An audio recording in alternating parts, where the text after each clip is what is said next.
Magandang araw mga kaibigan. Bigyan natin ng opinion, reaction itong post ni Senator Amy Marcos. Tungkol ito sa mainit nilang bangayan ni Secretary Vince Dizon.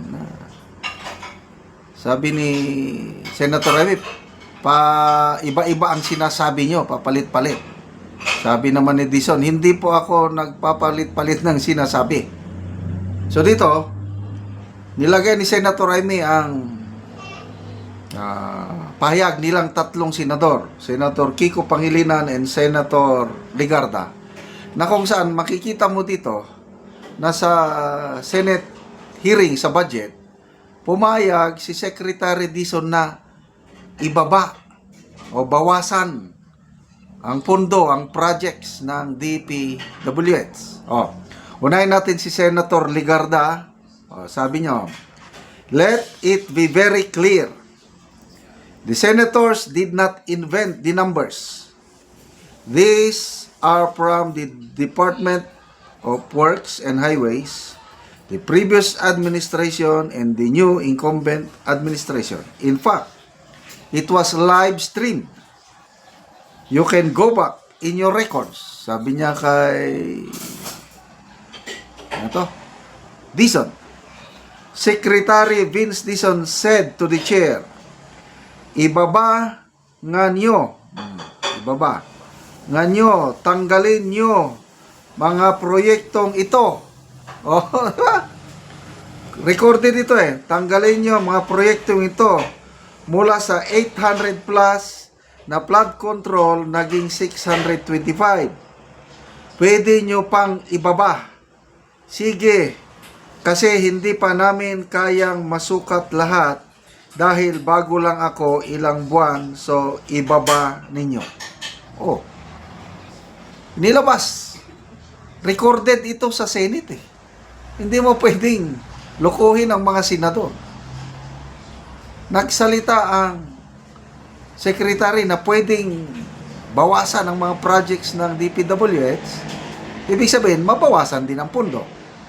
Ito naman kay Senator Pangilinan. Basahin natin During our caucus this afternoon, Secretary Dizon, we were discussing the matters with Senator Ligarda, and she quoted you directly in one of the hearing na number 1, kung pwede tanggalin ninyo. Tama? Tanggalin na ninyo. Pangalawa, if I recall correctly, dahil hindi ko rin magagamit. Kung yon ang pagkakaintindi ko, bakit pinabalik ninyo ngayon ang pinatanggal ninyo? Ito ngayon, ito ang bangayan sa BICAM dahil pumayag ang sekretary na tanggalin. Di tinanggal ang mga senador. Pagdating sa BICAM, gustong ibalik. Kaya nga, reklamo si Senator Erwin Tulfo. Sabi niya, bakit nandito ang DPWH Secretary?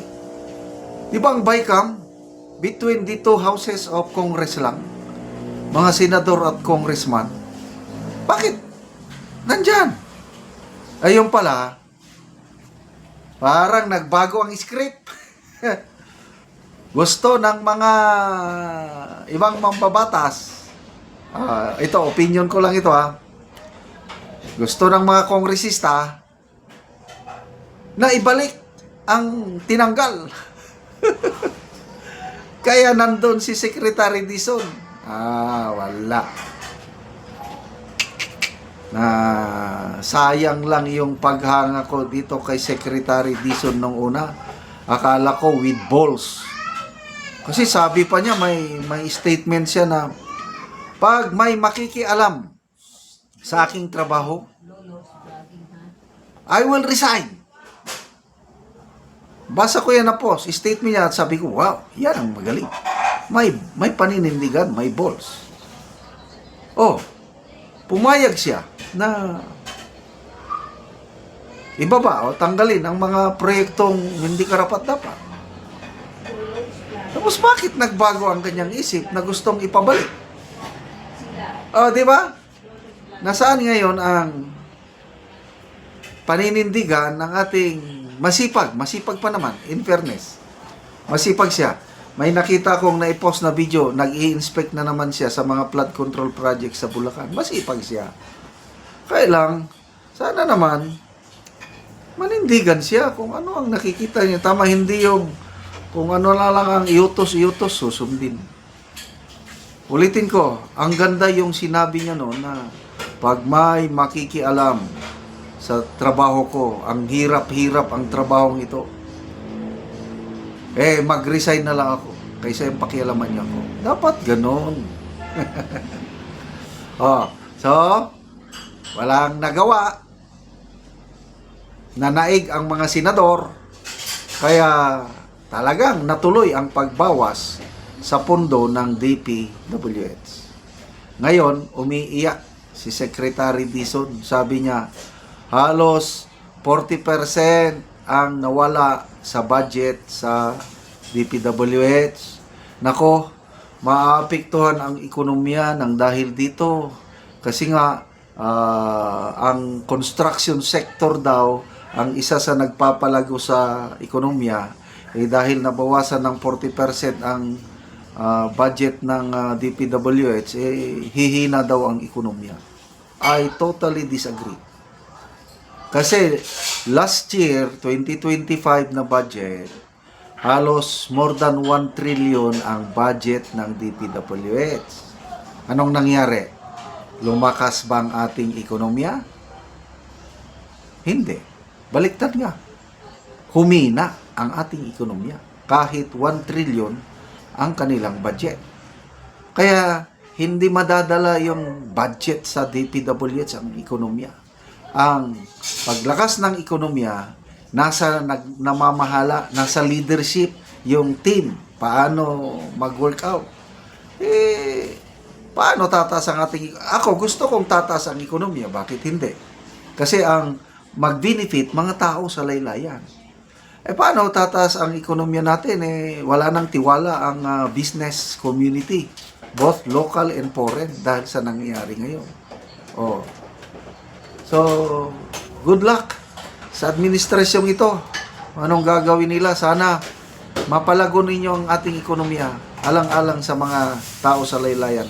Sana maka-attract kayo pa ng mas maraming investors, both local and foreign. Okay, mga kaibigan, salamat sa inyong pagsubaybay sa ating channel. Nakakatulong kayo ng malaki sa tribong Talandig ng Bukidnon dahil sweldo natin sa channel na ito is pantulong sa tribo. Namimigay tayo ng libreng yero at pako para makapagpatayo sila ng mas maayos na tirahan. Panoorin nyo ang video na ito.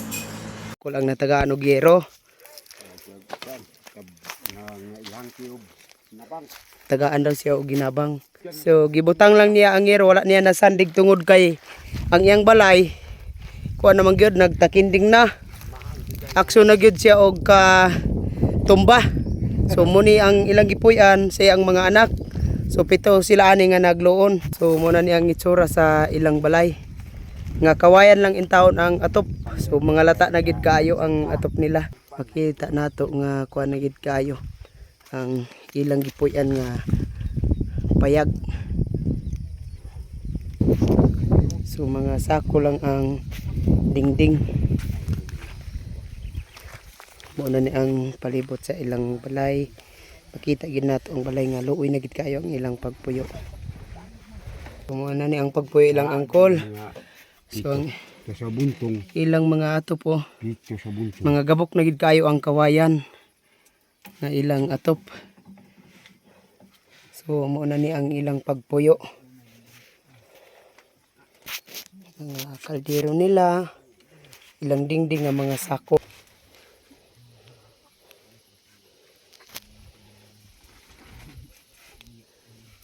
Pila na ni Col ka tuig imong balay? Kuan. Mga kuan ni. Walo. 8 ka tuig na. Oo. So pila mo ani nga nagpuyo ining imong balay? Kuan. 7. 7 mo nga kuan lang ani nakigpuyo lang sa imong mga anak. So lisod gid kayo ang inyong pagpuyo. So unsa yung panginabuhian karon Col? Kuan. Ding mag-uuma.